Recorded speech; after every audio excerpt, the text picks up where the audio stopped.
বাবা মার অবাধ্য হব না। অসুস্থ ব্যক্তিদের সাথে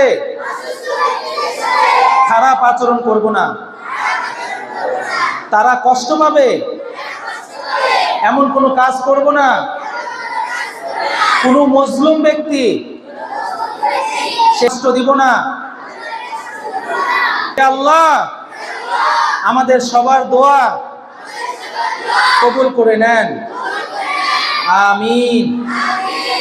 এই যে তোমরা দোয়া করলে না, এই এখন থেকে নিয়ে যত গুনাহ করেছো আল্লাহ পাক সব মাফ করে দিয়েছেন, সব মাফ করে দিয়েছেন।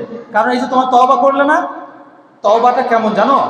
হাদিসের মধ্যে রাসূল করিম সাল্লাল্লাহু আলাইহি ওয়াসাল্লাম বলেছেন যে তওবাটা এমন যে যখন তওবা করবে আল্লাহ রাব্বুল আলামিন তাকে এমন নিষ্পাপ করে দিবেন যে এক্ষুনি সে মায়ের গর্ভ থেকে দুনিয়াতে আসবে।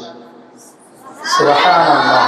তাহলে মায়ের গর্ভ থেকে তোমরা এক্ষুনি দুনিয়াতে আসলা। এইরকম ছোট বাচ্চার কোনো গুনাহ আছে? এই যে আমাদের আব্দুল্লাহ আছে,